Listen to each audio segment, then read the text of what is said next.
அதுதான் அபூபக்கர் ரலியல்லாஹுடைய அந்த காலகட்டத்தில் வெளிப்படுது. என்ன அப்படின்னா, நபி ஸல்லல்லாஹு அலைஹி வஸல்லம் அவர்களை எதிர்க்க முடியல. அவர்கள் முன்னாடி எல்லாமே ஒடுங்கி அடங்கி போய் அவங்க உட்காந்துட்டு இருந்தவங்க ரசூலுல்லாஹ் மரணிச்ச உடனே சந்தர்ப்பத்தை பார்க்குறாங்க. மறுபடியும் நாங்கள் அந்த பழைய வாழ்க்கைக்கே போயிடலாம் அப்படின்னு சொல்லி என்ன பண்ணுறாங்க, ஜகாத் தர மாட்டோம்னு ஒரு குரூப்பு, இன்னொரு குரூப்பு இறை தூதர் இன்னொருத்தன் முசைலமாங்கிற ஒருத்தன் வரான், அவன் பின்னாடி ஒரு குரூப்பு, அன்சீன் ஒருத்தன் வரான், அவன் பின்னாடி ஒரு குரூப்பு, ஒரு பெண் இறை தூதர்னு சொல்லி தன்னை சொல்கிறான், அவன் பின்னாடி ஒரு குரூப்பு.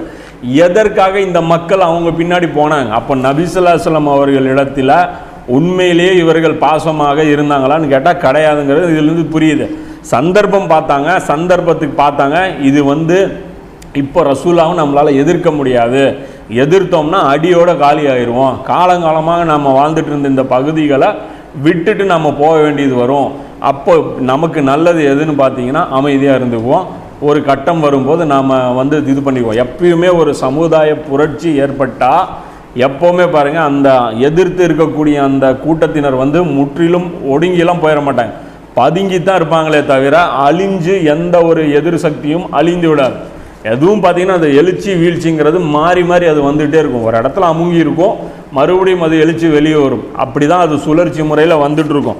இப்போ இதுதான் என்ன நடக்குதுன்னு பார்த்தீங்கன்னா, அபூபக்கர் ரலியல்லாஹு அவர்கள் காலத்தில் அது வெளிப்படுது. அப்போ அந்த வெளிப்படுறதில் வரும். அதுதான் ரசூலா கூட ஒரு வார்த்தை சொல்கிறாங்க, கலிமா சம்பந்தமாக ஒரு ஹதீஸை முஸ்லீம்கள் நாம் தவறாக விளங்கிக்குவோம். என்ன அப்படின்னா, கலிமா சொன்னால் போதும் சொர்க்கம் அப்படின்னு. அது நமக்கு ரசூலா சொன்னதில்லை, அது இந்த மாதிரி மக்கா வெற்றிக்கு அப்புறம் வலுக்கட்டாயமாக இவங்க வந்திருக்காங்க, இவங்களுக்கு பார்க்குறாங்க, வேண்டாம் வெறுப்பாக இவங்களுடைய செயல்பாடுகள்லாம் இருக்குது.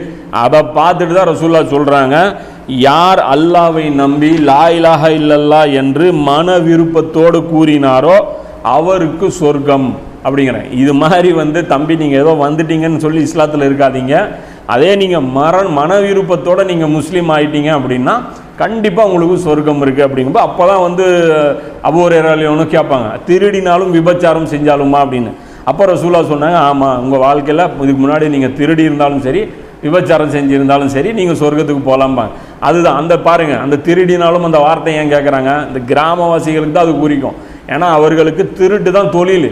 அப்போ அதே தொழிலை செஞ்சுட்டு வந்தவங்க இப்போ இஸ்லாத்துக்கு வந்துட்டாங்க. அப்போ அதை செஞ்சுருக்கும் போது அப்போ அவங்க களிமா சொல்லும்போது அவர்களுக்கு அது மன்னிப்பாக கிடச்சிரும் அப்படிங்கிறது தான் இந்த இடத்துல அந்த செய்தியிலேருந்து நம்ம புரிஞ்சிக்க முடியுது. இந்த செய்தி பார்த்திங்கன்னா புகாரியில் 5827 செய்தி. அப்போ விஷயம் என்னன்னா, எப்போவுமே ஒரு புரட்சி ஏற்பட்ட உடனே சக்தி கொண்டு அந்த புரட்சி இருக்கும்போது அதோடைய எதிர்ப்பாளர்கள் அமைதியாக பதுங்கி இருப்பாங்க. எப்போ அந்த புரட்சி வீக் ஆகுதோ அந்த நேரத்தில் அவர்கள் வெகுண்டு வெளியே வர்றதுக்கு பார்ப்பாங்க. அப்படி அவர்கள் சந்தர்ப்பம் பார்த்த ஒரு காலகட்டம் தான் எதுன்னு பார்த்தீங்கன்னா அபூபக்கர் ரலியல்லாஹுடைய காலகட்டம். இந்த இன உணர்வு தொடர்ச்சி அது வெளிப்பட்டுட்டே இருக்கும், அது உள்ளுக்குள்ளே இருக்கும். அதுக்கு ஒரு சில உதாரணங்கள் நான் சொல்கிறேன், அடிப்படையே இல்லாமல் நம்ம சொல்கிறோம் அப்படின்னு சொல்லி நீங்கள் நினச்சிடாதீங்க. எப்பயுமே அந்த ஜாதி வெறி, அந்த இனவெறி, நிறவெறியெல்லாம் இருக்குது பாருங்கள், அவ்வளோ சீக்கிரம்லாம் அது மறைஞ்சிடாது. என்னதான் அவனை சட்டத்திட்டம் போட்டு அடக்கி வச்சாலும் இப்போ இன்றைக்கும் நம்ம பார்க்குறோம்ல, இந்த ஜாதி இன பாகுபாடு காட்டக்கூடாதுன்னு சொல்கிறோம். இருந்தாலும் என்ன பண்ணுறோம், சமீபத்தில் கூட ஒரு பெண்மணி வந்தாங்களா, இந்த மாதிரி நான் பஞ்சாயத்து எலெக்ஷனில் ஜெயிச்சுட்டு போனேன், ஆனால் நான் இந்த மாதிரி தாழ்த்தப்பட்ட பிரிவை சார்ந்தவள், என்னை பார்த்தீங்கன்னா என்னை கீழே தான் உட்கார வைக்கிறாங்கன்ட்டு இப்படி தான் வைப்பாங்க.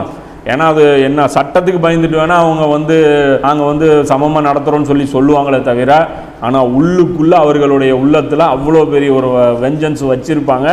அது அவர்கள் ஒரேடியாக தூக்கிலாம் போட மாட்டாங்க. இன்னும் அந்த நாட்டுப்புற அரபிகளை பொறுத்த வரைக்கும் அல்லாஹ் என்ன சொல்லிட்டான், அவர்கள் ஈமான் கொள்ளவே இல்லை, ஈமான் அவர்களுடைய உள்ளத்தில் போகவே இல்லை, அவர்கள் ஏதோ பேருக்கு கட்டுப்பட்டு நடக்கிறாங்க, சரி செஞ்ச வரைக்கும் நான் கூலி கொடுக்குறேன் அப்படின்னு தான் அல்லாஹ் அதில் பேசுகிறான். அப்போ இது பொறுத்த வரைக்கும் சஹாபாக்கள் காலத்திலே பாருங்கள் ஒரு சில சாம்பிள்கள் வெளிப்பட்டு தான் இருந்தது. அதை ரசூலா இருக்கும்போது என்ன பண்ணுவாங்கன்னா அப்பப்போ தட்டி வச்சுருவாங்க. அப்போ ரசூலா மீறிட்டு அந்த அந்த இன உணர்வு மறுபடியும் அதை தலை தூக்காது. அதை ரசூலா மொழியிலே அதை கிள்ளி எறிஞ்சிருவாங்க. ரசூல்லா சொன்னால் அந்த பேச்சுக்கு எதிர்த்து யாரும் பேச மாட்டாங்க. ரசூல்லா அளவுக்கு அபூபக்கர் ரலியல்லாஹு அவங்கள மதிக்க மாட்டாங்கல்ல, ஆனால் அபூபக்கர் ரலியல்லாஹு சிறப்பாக கையாண்டாங்க.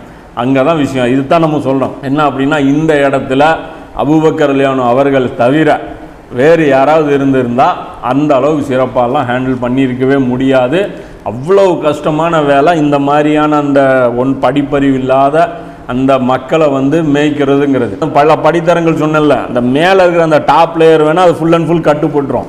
ஆனால் அந்த கீழே இருக்கிற கூட்டம் இருக்குது பாருங்க, அந்த லேயர் கிரேடு கீழே வர வர அந்த கூட்டம்லாம் வந்து அவ்வளோ சீக்கிரம்லாம் பியூரிட்டி ஆகாது. அப்படி அவங்க ஆகிறதா இருந்தால் நபி ஸல்லல்லாஹு அலைஹி வஸல்லம் அவர்கள் அழைப்பு விடுக்கும்போது நல்ல விதமாகவே அவங்க இஸ்லாத்தை ஏற்றிருப்பாங்க. அந்த ஏற்றத்தாழ்வுக்குள்ளே இருக்கக்கூடிய அது மோசமான அந்த செயல்களை நபி ஸல்லல்லாஹு அலைஹி வஸல்லம் அவர்கள் சுட்டி காட்டி அது ஒரு தவறான விஷயம், தீமையான விஷயம், அதனுடைய தீமைகளை பட்டியல் போடும்போதே தூக்கி எறிஞ்சு அவங்க வந்து திருந்திருப்பாங்க. ஆனால் அந்த மாதிரி எதுவும் அவங்க நடக்கலை. நபி ஸல்லல்லாஹு அலைஹி வஸல்லம் அவர்கள் ஒரு சட்டத்தை போட்டு அதை தடுக்காத வரைக்கும் அவர்கள் அதை அடங்கி போகவே இல்லை அப்படிங்கிறத நம்ம பார்த்தோம்.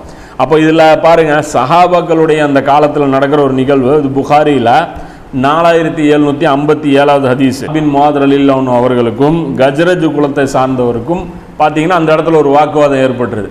ஏதோ ஒரு பிரச்சனையில் அப்படி பேசிகிட்டே இருக்கிறாங்க. பேசிகிட்டு இருக்கும்போது சாதனைன்னு ஒன்று சொல்கிறாங்க. சொன்ன உடனே உங்கள் குலத்தை ஆள் இப்படி செஞ்சால் நீங்கள் சொல்லுவீங்களா அப்படிங்கிற அந்த வார்த்தையை வந்து எதிர்வர் விட்டுறாரு.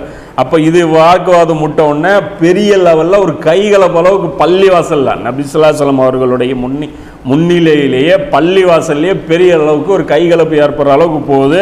நபி ஸல்லல்லாஹு அலைஹி வஸல்லம் அவர்கள் அதை கண்டிக்கிறாங்க, இதை தடுத்தாங்க. இப்போ எதுக்காக இந்த விஷயம் சொல்கிறேன் அப்படின்னா, என்னதான் வந்து நீங்கள் வந்து இந்த குலம் சார்ந்த அந்த விஷயங்களை நீங்கள் வந்து ஆஃப் பண்ணாலும் அது உள்ளுக்குள்ளே ஒரு மூலையில் கடக்கும். ஆனால் ஒரு நல்ல ஒரு லீடர் நபி ஸல்லல்லாஹு அலைஹி வஸல்லம் மாதிரியான ஒரு லீடர் இருக்கும்போது அது அப்படியே அதை வந்து அதை வந்து ஆஃப் பண்ணி அதை வச்சிருக்க முடியும் அப்படிங்கிறத இந்த இடத்துல சொல்கிறோம். அது அப்பப்போ அது வந்து தலை தூக்கி வெளியே வர பார்க்கும். ஆனால் அல்லாஹ் வந்து அந்தந்த நேரத்தில் நபி ஸல்லல்லாஹு அலைஹி வஸல்லம் மூலமாக அந்த பிரச்சனையை வந்து அல்லாஹ் வந்து அதை ஆஃப் பண்ணிகிட்டே வந்தான். இது ஒரு கட்டத்தில் போய் தான் உஸ்மான் ரலியல்லாஹு காலத்தில் மிகப்பெரிய லெவலில் அது வெளியே வருது. அப்போ அந்த நேரத்தில் சஹாபாக்கள் நிறைய பேர் மரணிச்சிடுறாங்க, பெரிய சஹாபாக்கள் நிறைய பேர் இல்லை, வந்திருக்கிற புது தலைமுறை வந்து வந்திருக்கு. அப்போ அதனால் ஏற்படுற ஏகப்பட்ட பிரச்சனைகளில் ஒரு பிரச்சனை தான் அந்த ஷியா சுன்னிங்கிற அந்த பிரச்சனையில் அதோடைய ஒரு கீ ஃபேக்டரில் ஒரு ஃபேக்டர் அது.